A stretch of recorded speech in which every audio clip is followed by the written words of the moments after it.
Hello विद्यार्थी मित्रांनो, मी प्राध्यापक उन्नत मंगनाळे स्टुडंट। मी तुम्हाला मागच्या काही व्हिडिओमध्ये जवळपास 7 व्हिडिओ आपण फर्स्ट चॅप्टरवर संपवलेले आहेत। आपण 10वीच्या पार्ट सेकंडमधला जो फर्स्ट टॉपिक आहे हेरिडिटी आणि इव्होल्यूशन हा टॉपिक आपण घेत आहोत आणि या टॉपिकमधला हा शेवटचा व्हिडिओ तुमचा राहणार आहे, video number 8।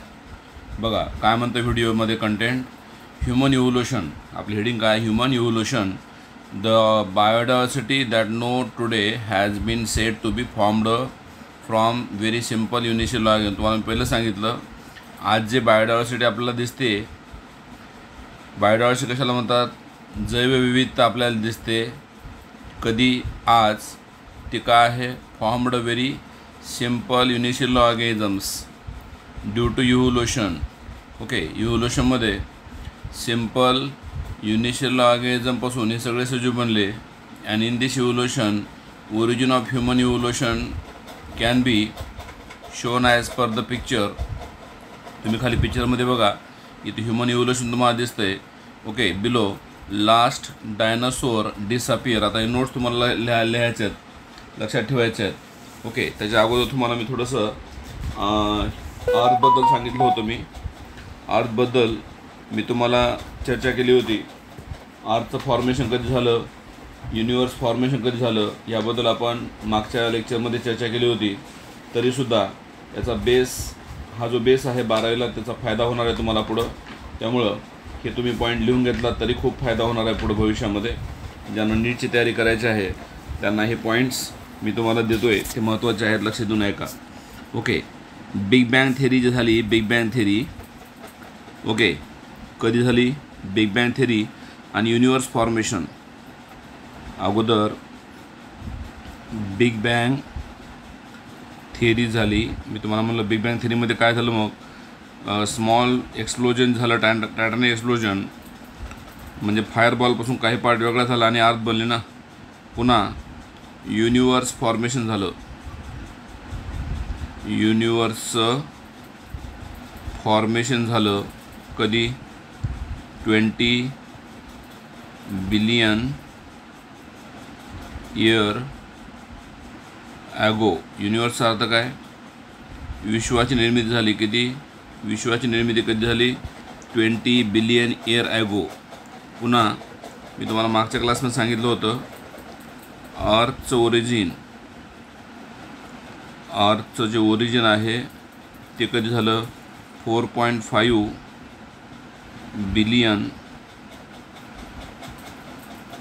Year ago.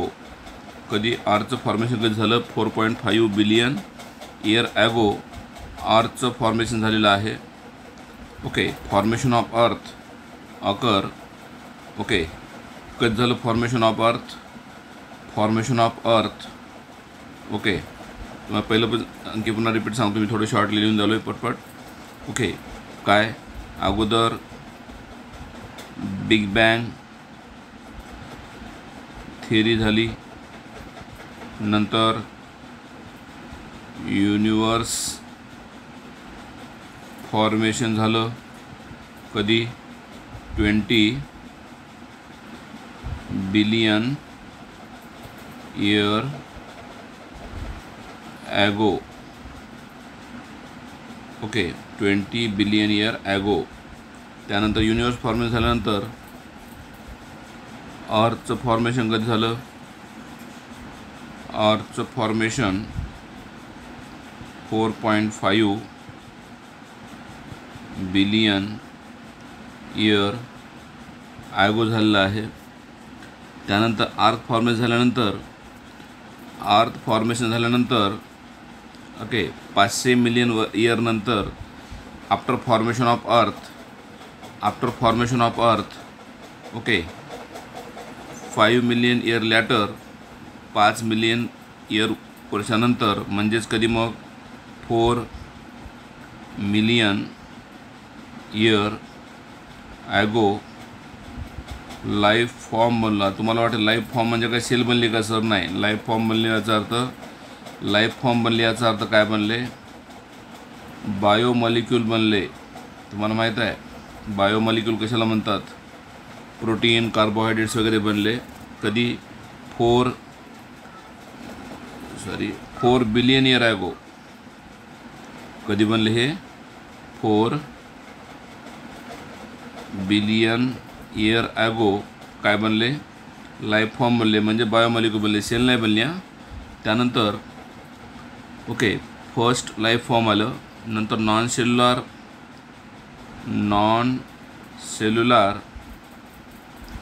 Form जे मिळालं that is 3 billion year ago. आता तुम्ही ना सर नॉन सेल्युलर फॉर्म कशाला म्हणायचं, व्हायरससारखे सजीव. ओके व्हायरससारखे सजीव जे मिळाले कधी 3 बिलियन ॲगो. आणि मी तुम्हाला पूर्वी सांगितलं आहे ट्रू सेल्युलर फॉर्म जे मिळालं ट्रू सेल्युलर फॉर्म जे मिळालं that is 2 billion year ago form झालेला आहे. ओके आता हे पण तुम्हाला सर्वांना माहीत असेल की 1 billion is equal to 1000 million. हे तर पाठ करायची गरज आहे. काय 1 billion is equal to 1000 million. आता हे तुम्हाला कन्वर्शन करून जर विचारलं क्वेश्चन तरी आन्सर यायला पाहिजे याचं. ठीक आहे. पुढं काय म्हणते पहा, आर्थचं फॉर्मेशन कसं झालं किंवा ह्युमन इव्होल्युशन कसं झालं. ह्युमन इव्होल्युशनमध्ये biodiversity that knows formed from very simple unicellular organism due to evolution and this evolution origin of human evolution can be shown as per the picture given below. Large dinosaur disappear approximately 7 crore year ago. आता हे point तुम्हाला तुमच्या बुकमधले आहेत, हे note करायचे तुम्हाला. Dinosaur disappear कधी झाले, लास्ट डायनासोर ओके डायनासोर कधी डिसअपिअर झाले, लास्ट डायनासोर जे डिसअपिअर झाले कधी 7 करोड इयर ॲगो. 7 करोड वर्षापूर्वी झाले. त्यानंतर tail of monkey like animal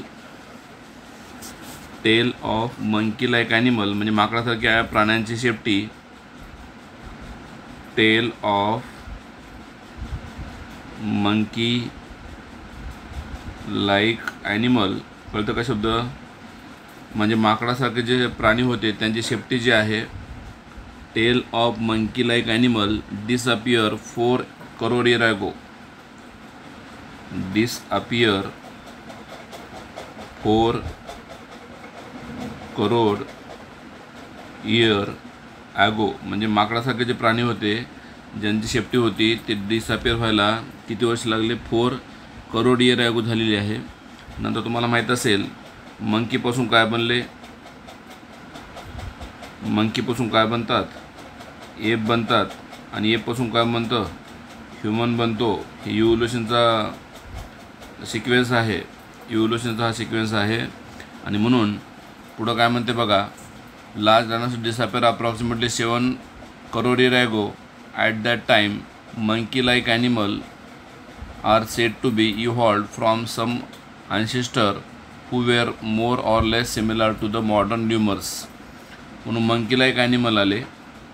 okay कोण आले, मंकी लाईक ॲनिमल आले. कोणते मंकी लाईक ॲनिमल आले, monkey like animal evolve from some of the ancestor who were similar to the modern lemurs. म्हणून मंकी लाईक ॲनिमल्स आले. Okay monkey like animals said to be evolved from some of the ancestors were more or less similar to the modern lemurs. Okay जे कोणासारखे आहेत, similar okay to modern lemur, LEMURS. Lemur म्हणजे कोण आहे, arboreal म्हणजे झाडावर राहणारा माकडासारखा प्राणी आहे. पुन्हा काय म्हणालो बघा, मंकीची टेल काय झाली म्हणलो तुम्हाला मी, डिसअपिअर झाली म्हणलो किती 4 करोड इयर ॲगो. ओके त्यानंतर development due to the enlargement of brain. नंतर काय होऊ लागलं, डेव्हलपमेंट होऊ लागली ॲनिमलमध्ये वरचेवर काय होऊ लागली, इव्होल्युशनमुळे डेव्हलपमेंट होऊ लागली आणि ब्रेनचा साईज जो आहे एनलार्ज होऊ लागला. कोणाचा साईज जसजसं डेव्हलपमेंट वाढत गेली होत गेली तसं काय होऊ लागलं, ब्रेनचा साईज एनलार्जमेंट होत गेली. ब्रेनचा साईज एनलार्ज होत गेला.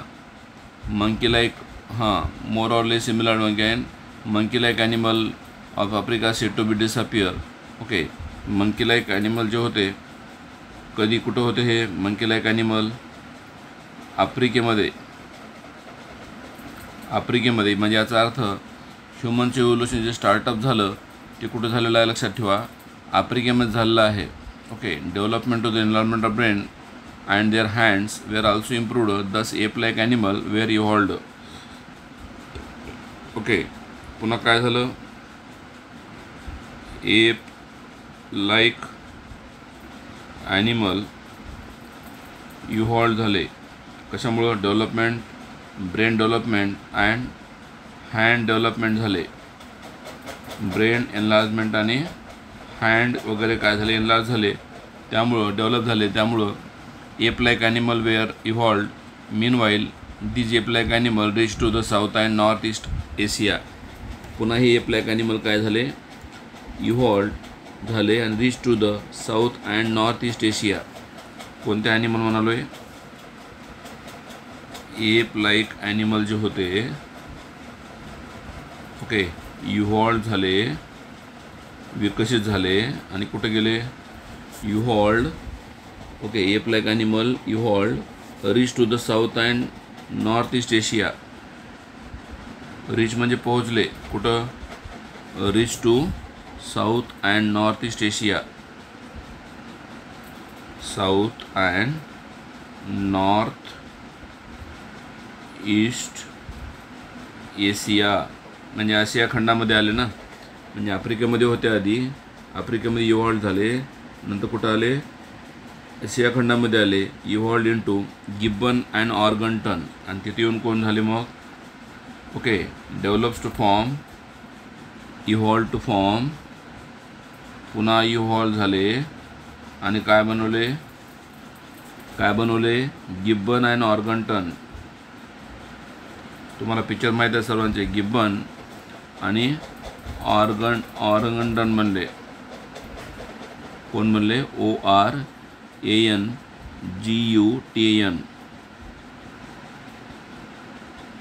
ऑर्गनटन बनले.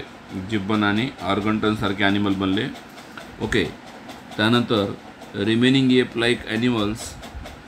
ओके, बाकीचे जे एप लाईक ॲनिमल होते स्टेड इन आफ्रिका, आफ्रिकेमध्ये थांबले ना, सगळेला सगळे गेले का एशियामध्ये, नाही. काय, रिमेनिंग एप लाईक ॲनिमल जे होते, रिमेनिंग एप लाईक ॲनिमल जे होते काय झाले, ते स्टे, थांबले. कुठं, स्टे इन आफ्रिका. कुठं थांबले, आफ्रिकेमध्ये थांबले. And from the gorilla and chimpanzee, आणि आफ्रिकेमध्ये त्यांनी काय बनलं मग, फॉर्म केलं, बनवलं, formed to gorilla and chimpanzee, CHIMPANZEE.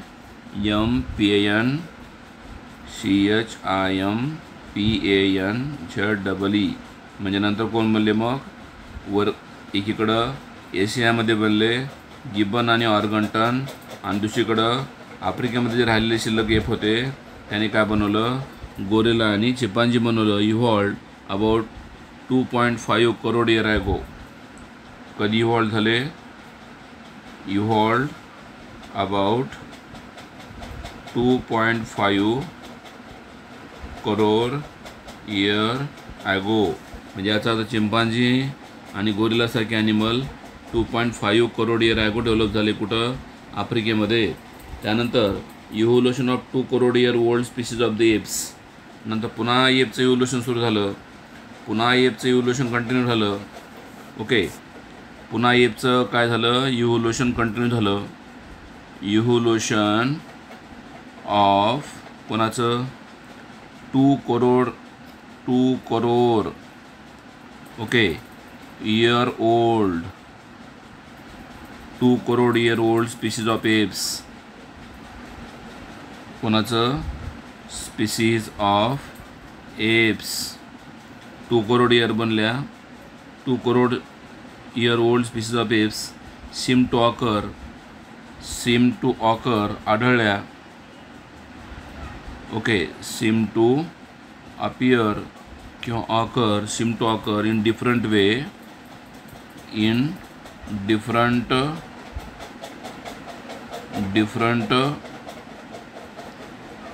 Okay वेगळ्या ठिकाणी हे स्पीसीज आढळू लागल्या डिफरंट वे कोणाच्या एपच्या स्पीसीज वेगळ्या ठिकाणी आढळू लागल्या different way and use of hand for food and other work आणि मग ते हाताचा उपयोग करू लागले कशासाठी यूज ऑफ हँड्स काय करू लागले यूज करू लागले कोणाचा यूज ऑफ हँड कशासाठी करू लागले हँडचा यूज ऑफ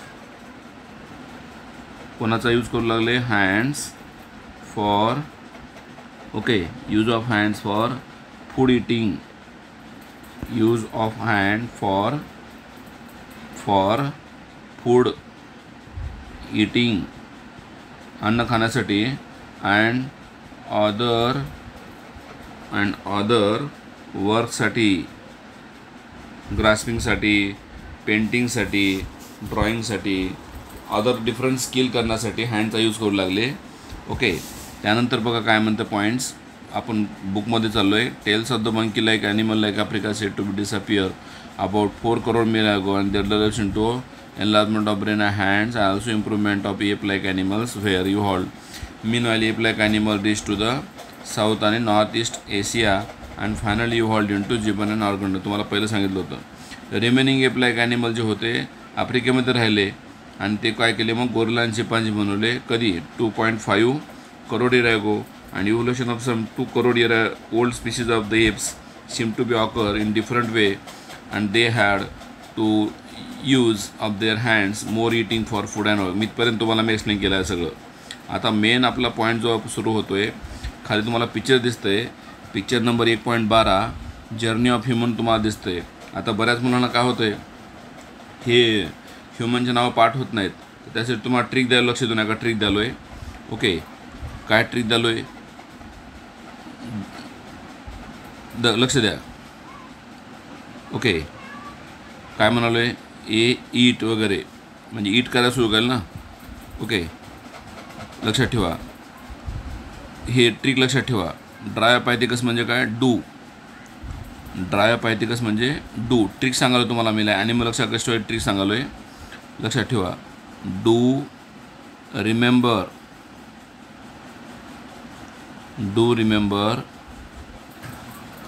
डू म्हणजे ड्रायोपायथिकस रिमेंबर म्हणजे रॅमॅपायथिकस ॲपल डू रिमेंबर ॲपल म्हणजे ॲस्ट्रोपॅथिकस हॅज तुम्ही हॅज म्हणजे काय सर स्किल्ड ह्युमनलाच होमोसॅपियन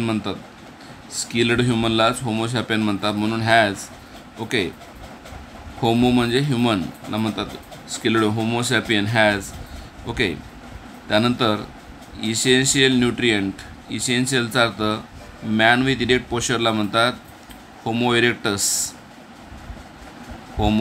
इरेक्टस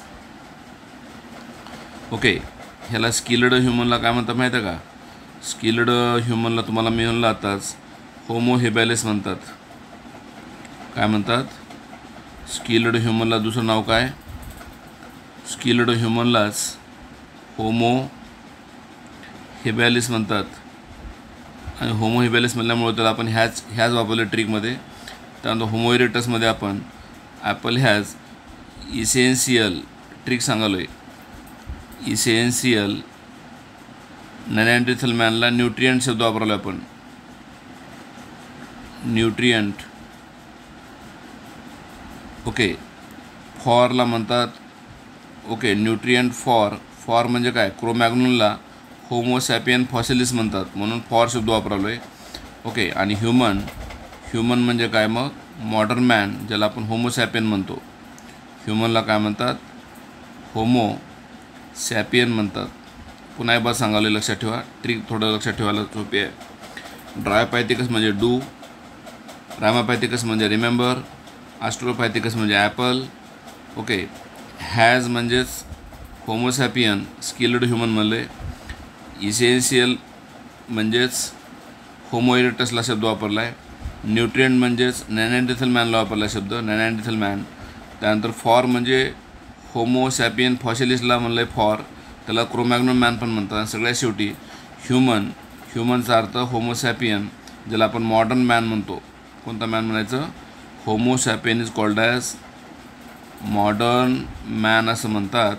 तर अशा प्रकारे ह्युमनचं इव्होल्युशन झालं. आणि ते ट्रिक तुम्हाला पूर्ण एक बार रिपीट करून सांगालो आहे. Do remember apple has essential nutrient for human, ही तिची ट्रिक आहे, लक्षात ठेवायला सोपी आहे. त्यानंतर आता चालू आहे आपण, हे झालं ह्युमन इव्होल्युशन. त्याच्या अगोदर ॲन्शियंट ॲनिमल लाईक ल्युमियर म्हणले. ल्युमियरचा अर्थ काय? मंकी लाईक फर्स्ट ह्युमन म्हणले. मंकीसारखं आहे, त्याला टेल होती ना. द टेल डिसअपिअर झाली. कोणामध्ये? इजिप्तोपॅथिकसमध्ये टेल डिसअपिअर झाली. तुम्हाला विचारले ते पण टेल कोणामध्ये होते? म्हणजे फक्त ल्युमियरमध्ये टेल होती, बाकी कोणामध्ये टेल नाही. ओके. आणि इजिप्तोपॅथिकस वगैरे जो आहे किंवा ड्रायोपॅथिकस जो आहे, हे दोघं जे आहेत थोडे थोडे कसं आहेत? एप लाईक आहेत. हे कसं आहे? हा आहे मंकी लाईक. ल्युमियर मंकी लाईक आहे. इजिप्तोपॅथिकस आणि ड्रायोपॅथिकस एप लाईक आहेत. आणि त्या पुढचे रॅमापॅथिकसच्या पुढचे सगळे जे आहेत, रॅमापॅथिकसच्या पुढचे सगळे जे आहेत दॅट इज सगळे ह्युमन लाईक आहेत. मग कसे आहेत? ह्युमन लाईक आहेत, विसरू नका प्लीज. ओके. ल्युमियर मंकी लाईक आहे, इजिप्तोपॅथिकस आणि ड्रायोपॅथिकस एप लाईक आहे, आणि बाकी सगळे म्हणजे कोणते? रॅमापॅथिकसच्या पुढचे सगळे हे काय आहेत? ह्युमन लाईक आहेत. So this is about the human evolution. तुम्हाला मी आता हा टेबल एक्सप्लेन केलेला आहे. पुढं काय म्हणते बघा explanation. Those ape started to live in the land and forest started to decline. तुम्हाला माहीत आहे दिवसेंदिवस जंगल कमी होत चाललं आहे. ओके. एप काय झाले? मग जंगलामध्ये होते. एप्स वगैरे कुठं होते? जंगलामध्ये होते. नंतर ते हळूहळू जंगल वगैरे तुटू लागल्यामुळं फॉरेस्ट कमी होऊ लागल्यामुळं ओके एन्व्हायरमेंट ड्राय होऊ लागलं. And the lumbar bones evolved. Okay. त्याचे लंबार बोन जे आहे कोणाचं? एपचं वगैरे, ते इव्हॉल्ड होऊ लागलं. कोणाचं? एपचं जे लंबार बोन आहे. तुम्हाला लंबार बोन कोणाला म्हणतात सर? कमरेचं हाड. थोडक्यात माकड हाड, आपलं जर कमरेचं हाड असतं बॅकबोन. ओके. ज्याला आपण व्हर्टिब्रो कॉलम म्हणतो, त्यामध्ये लंबारचे बोन आहे ते काय होतं? इव्हॉल्ड होतं.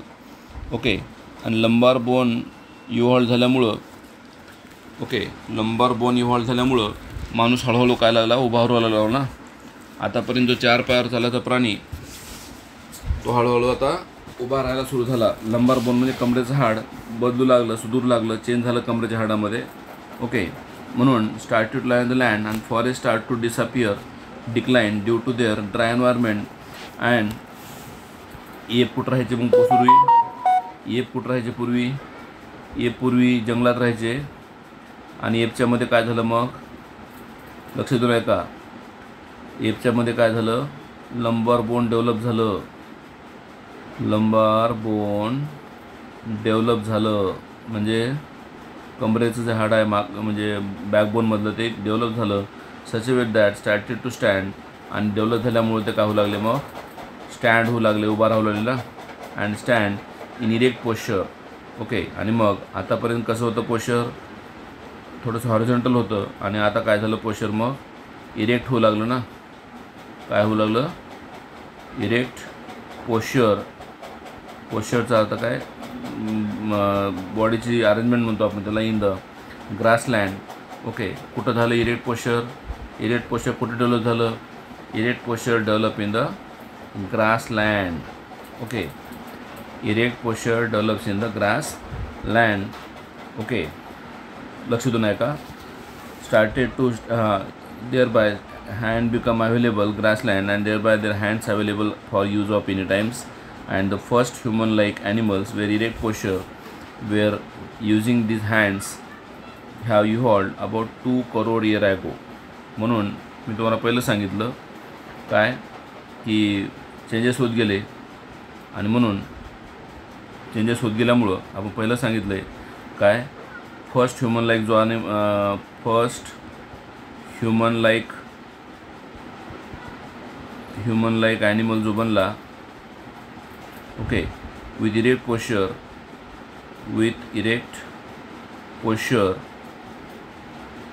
ओके,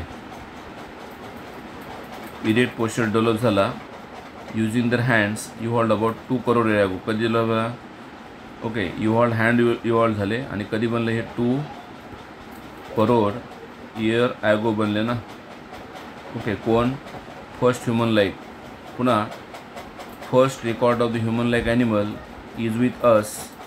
ओके, जो पहिला ह्युमन बनला, लक्ष द्या, पहिला ह्युमन बनला, first record of human like animal with us is from Ramapithecus. तुम्हाला पहिलं सांगितलं मी, फर्स्ट ह्युमन लाईक जो ॲनिमल आहे, फर्स्ट ह्युमन लाईक ॲनिमल आहे, त्याचं रेकॉर्ड कुठं आढळलं किंवा काय आढळलं, human like animal in the form of रामापॅथिकस.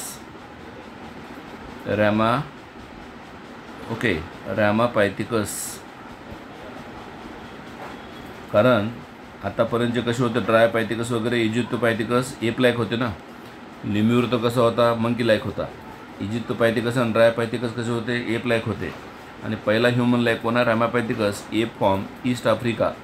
Okay, आणि रामापॅथिकसला काय म्हणलं आपण, एप फ्रॉम कुठं, ईस्ट आफ्रिका असं म्हणलं आहे, ape from east Africa.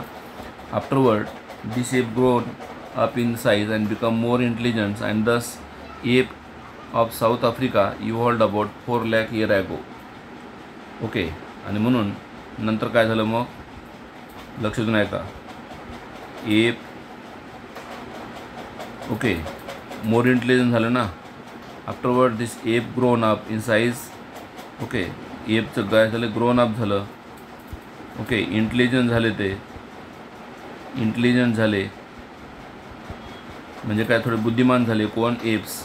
Okay, आतापर्यंत थोडे बुद्धिमान होते, मोर इंटेलिजंट बनले. आता ते मोर इंटेलिजंट बनले.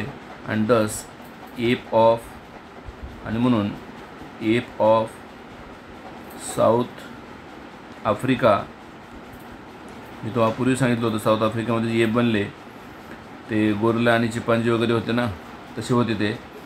App of south Africa evolved about 40 lakh year ago, 40 lakhs year ago. App of south Africa ह्या टाईममध्ये डेव्हलप झाले. ओके, त्यानंतर हे पेज तुमचं संपलेलं आहे आणि चॅप्टरचं शेवटचं पेज आपण घेणार आहोत आता. The morphology of these human like animal started to appear like member of the genus homo. म्हणून काय झालं, morphology human like homo about. Okay, morphology बदलली. What is morphology, external appearance. Morphology of human like, okay, animal काय होऊ लागली, change होऊ लागली, develop होऊ लागली. Morphology human like animal start to appear. Okay, human like appear, morphology of human like animal appear होऊ लागली, येऊ लागली. ओके, आणि मेंबर्स ऑफ दी जीनस, आणि म्हणून त्याला नाव दिलं मग आपण, ह्युमनसारखं दिसल्यामुळे त्याला काय म्हणलं आपण, जीनस होमो. विसरू नका शब्द, ह्युमनचं सायंटिफिक नेम आहे homo sapien. Morphology human like homo about 20 lakhs year ago. कधी बनलं मग हे, 20 lakhs year ago. Homo like animal बनले, स्किल्ड ह्युमन डेव्हलप. आणि त्या ठिकाणी स्किल्ड ह्युमन डेव्हलप झालं ना. ओके, म्हणजे काय, 20 lakh, विसरू नका, होमो बनले आणि 20 lakhs year ago skilled human develop. त्यानंतर पुढं काय म्हणलं, नेक्स्ट पुढं अबाउट, पुढचा पॉईंट अबाउट काय, 15 lakh इयर्स ॲगो, म्हणजे 20 त्यानंतर 15 lakhs, 15 lakhs इयर ॲगो. आता बऱ्याच जणांना प्रश्न पडला असेल की सर 20च्या नंतर तर 25 यायला पाहिजे, तुम्ही 15 कसं म्हणालात? ॲक्च्युली तुम्ही लक्षात ठेवा, हे आपण इव्होल्युशनची स्टडी करालो आहे, बिलियन इयर ॲगो स्टडी करलो आहे. म्हणजे काय, इसवीसन पूर्व म्हणतो आपण त्याला. आणि इसवीसन पूर्व स्टडी करत असताना काळाची गणती उलटी होते, म्हणून आपण आतापर्यंत निगेटिव्ह म्हणजे आकड्याकडे येत आहोत, कमी आकड्याकडे येत आहोत. म्हणजे 20 लाख इयर पूर्वीपासून 15 लाख इयर पूर्वीपर्यंत आपण आलो आहे. Okay, 15 lakh year ago human walk erect. 15 lakh year ago human walk erect. Okay, human काय होलेला, इरेक्ट पोस्चर झालं, सरळ उभा राहू लागला. Okay, erect evolved and many have existed in China and Indonesia. आणि कुठं एक्झिस्ट झाले मग ते? Exist in China and Indonesia. म्हणजे पहिला जो ह्युमन लाईक ॲनिमल बनला तो चायनामध्ये आणि इंडोनेशियामध्ये वगैरे बनला. Of Asian continent.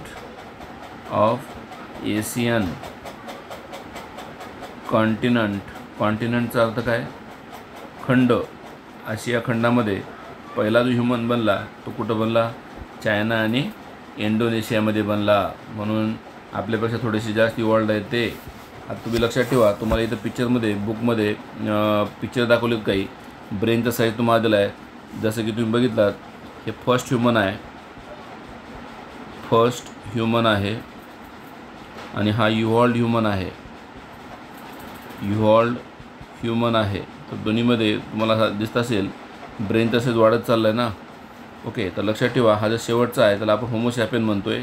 आणि होमोसॅपियनमध्ये जी ब्रेनची कॅपॅसिटी आहे दॅट इज 1450 CCचा लॉंग फॉर्म आहे, क्युबिक सेंटीमीटर. विसरू नका प्लीज. कोणामध्ये? होमोसॅपियन जो आहे, होमोसॅपियन ज्याला आपण एक्झिस्टिंग ह्युमन म्हणतो, इव्हॉल्ड ह्युमन म्हणतो, त्यामध्ये ब्रेनची कॅपॅसिटी किती आहे? 1450 CCचा लॉंग फॉर्म आहे, क्युबिक सेंटीमीटर. ओके, लक्षात ठेवा. आणि म्हणून चायना आणि इंडोनेशियामध्ये डेव्हलप झाले. पुन्हा डेव्हलपमेंट ऑफ ब्रेन, पुन्हा ब्रेन डेव्हलप होऊ लागलं. Evolution of upright man continue in the direction of developing it's brain for its period of about 1 lakh year ago. Okay, पुन्हा नंतर काय झालं? पुन्हा ब्रेन डेव्हलप होऊ लागलं. ब्रेनची डेव्हलपमेंट कंटिन्यू होत गेली.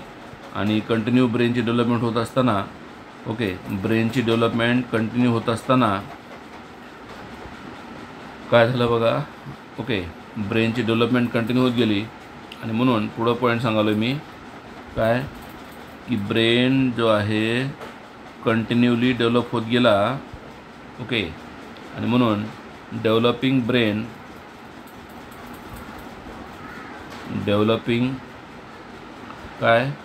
ब्रेन म्हणजे मेंदू विकसित होत गेला. Okay, developing brain about 1 lakh year,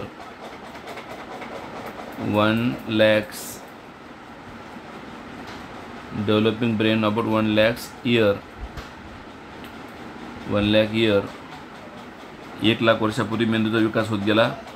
आणि अँड डिस्कवर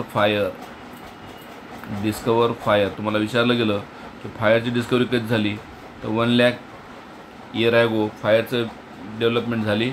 ओके, आणि म्हणून तुम्हाला पहिलं सांगितलं काय, evolution upright man continue direction of developing of brain for period of 1 lakh years and meanwhile discover of the fire brain of 50,000 year old man had bin.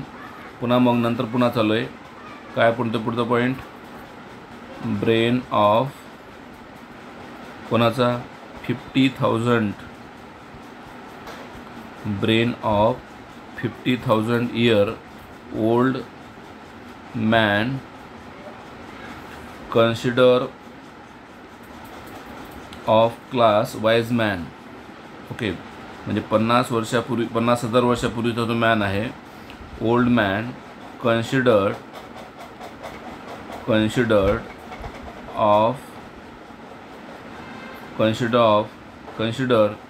काय consider केलं? Member of wise मॅनला आपण काय म्हणू शकतो? बुद्धिमान मानव, बुद्धिमान प्राणी. आणि तो बुद्धिमान मानव आहे, वाईज मॅन जो आहे त्याचं नाव आहे होमो सॅपियन. विसरू नका प्लीज. ज्याला आपण एक्झिस्टिंग मॅन म्हणतो. एक्झिस्टिंगचा अर्थ काय? सध्या अस्तित्वात असलेला. ओके. आणि याची ब्रेनची कॅपॅसिटी होती होमो सॅपियनच्यामध्ये ब्रेनची जी क्रॅनियल कॅपॅसिटी आहे सगळ्यात जास्त आहे. किती? 1450 CC आहे. CCचा अर्थ मी तुम्हाला पूर्वी सांगितला आहे क्युबिक सेंटीमीटर आहे. ओके. सगळ्यात जास्त विकसित मानव डेव्हलप झाला कधी? 50,000 year ago. Afterwards this evolution had been faster than the earlier. आणि म्हणून ब्रेनचं डेव्हलपमेंट झाली की इव्होल्युशन फास्ट होऊ लागलं. पुढं काय म्हणते पॉईंट बघा. नेक्स्ट काय होलं आहे? पुन्हा next about 10,000 year ago wise man started practice. नंतर काय झालं? ओके. Neanderthal man. आता लक्ष द्या. निअँडरथल मॅन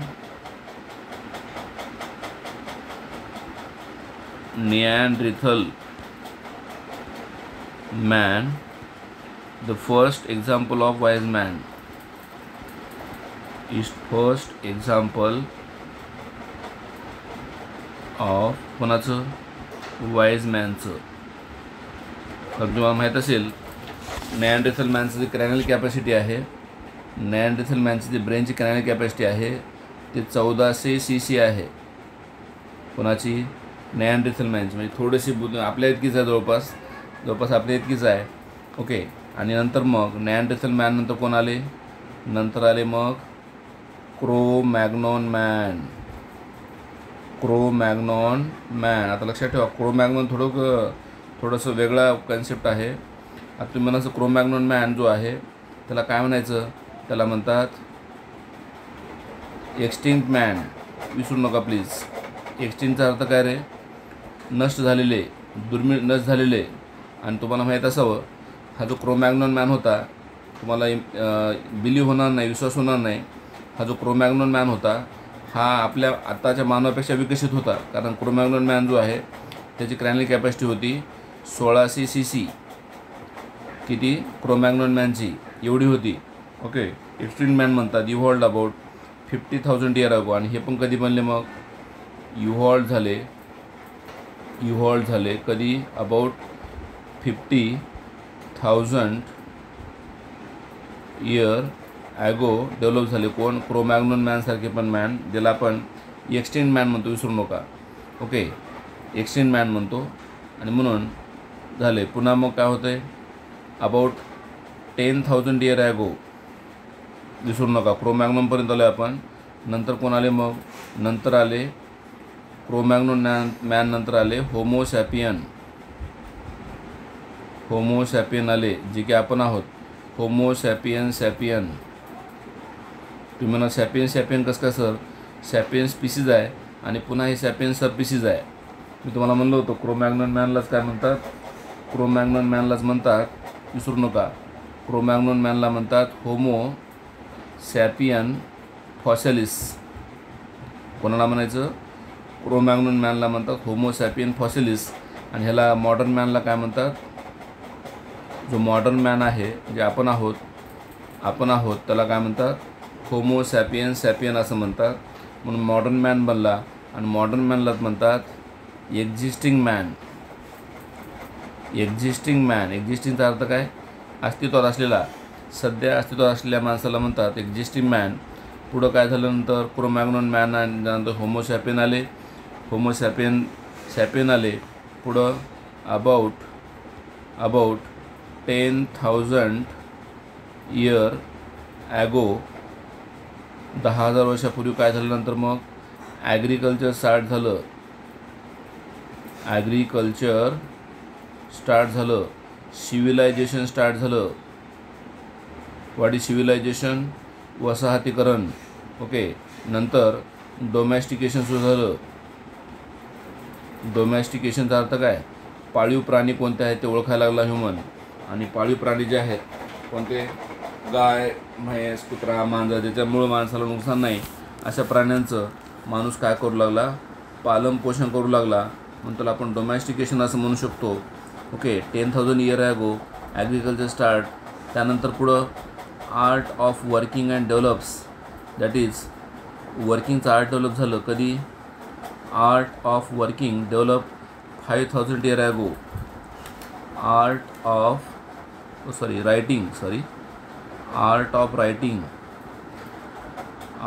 ऑफ रायटिंग म्हणजे लिहिण्याची कला. ओके, आर्ट ऑफ रायटिंग कधी आली, कधी डेव्हलप झाली, 5,000 years ॲगो म्हणजे 5,000 वर्षापूर्वी माणूस काही ना काही लिहायला सुरू केला. ओके, पूर्वी शाई तर नव्हती, पेन नव्हती, त्यामुळं जे काही कलर मिळायचे, पानाचे कलर असो किंवा कुठले फुलाचे कलर असो, ते नॅचरल कलर वापरून ते रायटिंग करायचे, काही ना काही त्यांच्या भाषेमध्ये लिहायचे. ती त्यांची भाषा वगैरे वेगळी होती. ओके, पुढं काय म्हणलं बघा point, 1,000 years ago wise man start to practice the agriculture आणि स्टार्ट रिअर कॅटल. रिअरचा अर्थ काय, संगोपन करणे, वाढवणे. काय, कॅटल हर्ड म्हणजे काय, कळप. कॅटल म्हणजे काय, जनावराचा, गाई म्हशी वगैरे आहे, जे डोमेस्टिक ॲनिमल आहेत त्यांना पाळू लागला. हर्ड म्हणजे कळप तयार करू लागला. एस्टॅब्लिश्ड अँड द सिटीज, पुन्हा सिटी डेव्हलप होऊ लागले, शहरं डेव्हलप होऊ लागले. कल्चरल डेव्हलपमेंट टूक प्लेस म्हणजे काय, वेगळी संस्कृती डेव्हलप झाली. कल्चर म्हणजे काय, सोसायटीज. कल्चरल डेव्हलपमेंट झाली, took place. Art of writing was invented about 5,000 years ago. मी तुम्हाला आता सांगितलं आर्ट ऑफ रायटिंग कधी झालं, 5,000 वर्षापूर्वी. ओके, आणि म्हणून 5,000 वर्षापूर्वी आणि मॉडर्न सायन्स एमर्ज. मग तिथून पुढं काय झालं, नंतर मॉडर्न सायन्स एमर्ज झालं. एमर्जचा अर्थ काय, सुरू झालं. मॉडर्न सायन्स उभं राहिलं. मॉडर्न सायन्स एमर्ज कधी, अबाउट 400 years ॲगो. म्हणजे मॉडर्न सायन्स कधी सुरू झालं, मॉडर्न सायन्स कधी आलं, 400 years ago. And industrial society was established. Modern science आलं कधी, 4,000 वर्षापूर्वी.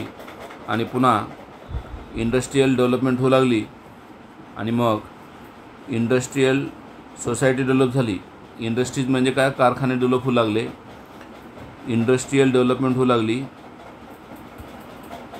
इंडस्ट्रियल डेव्हलपमेंट होऊ लागली म्हणजे काय, तुम्हाला माहीत आहे, सायन्स आलं म्हणजे काय झालं, टेक्नॉलॉजी आली. आणि टेक्नॉलॉजी आली की इंडस्ट्री डेव्हलप झाल्या. इंडस्ट्रियल डेव्हलपमेंट स्टार्ट झालं. इंडस्ट्रियल डेव्हलपमेंट झालं एस्टॅब्लिश अबाउट 200 years ॲगो. कधी झालं, 200 years ॲगो इंडस्ट्री एस्टॅब्लिश झाल्या. Okay, and now we have reach to the stage. आणि आपण आत्ता सध्याच्या स्टेजमध्ये आलो आहे. Now we have reach to the stage and still we are searching the details of roots of human ancestry. आणि मग आता काय करलो आहे आपण, नाव वी आर सर्चिंग म्हणजे शोधतोय. काय, searching details of roots of human ancestry. ॲन्सेस्ट्रीचा अर्थ काय रे, ॲन्सेस्ट्री म्हणजे पूर्वज. बाकी कोणत्या प्राण्यांना एवढी बुद्धी नाही की त्यांचे पूर्वज ते शोधू शकतात, पण ह्युमनला एवढी बुद्धी आहे. त्यामुळे ह्युमननं काय केलं आहे, आपल्या बुद्धीच्या जोरावर, टेक्नॉलॉजीच्या जोरावर, सायन्सच्या जोरावर, डेव्हलपमेंटच्या जोरावर, इंडस्ट्रियलच्या जोरावर मागे आपले कोणकोणते पूर्वज होऊन गेले या सगळ्यांचा अभ्यास केला. आणि मग ह्युमनचं इव्होल्युशन कसं झालं हे यांनी डिटेलमध्ये सांगितलं आहे. तर अशा प्रकारे आजच्या लेक्चरमध्ये तुमचा जो हा फर्स्ट चॅप्टर आहे, कोणता आहे फर्स्ट चॅप्टर तुमचा, 10वीच्या सायन्सच्या पार्ट 2 मधला हा जो पहिला टॉपिक आहे तुमचा, त्या टॉपिकचं नाव आहे हेरिडिटी अँड इव्होल्युशन. अशा प्रकारे आपण संपत आहोत. आय होप याचा नक्कीच फायदा सर्व मुलांना होईल. तुम्ही हे व्हिडिओ चांगल्या प्रकारे लक्षातून ऐकलात. नक्कीच हे व्हिडिओ तुम्हाला थोडेसे लेंदी वाटतील, लांब वाटतील, पण याचा नक्की फायदा तुम्हाला लाईन टू लाईन एक्सप्लेनेशनमध्ये होईल. आणि एक्सपर्ट टीचरकडून तुम्हाला ह्या सगळ्या गोष्टी शिकायला मिळाल्या आहेत. त्यामुळं तुम्ही याचा नक्की फायदा घ्या आणि भविष्यामध्ये चांगले डॉक्टर बना. थँक्यू.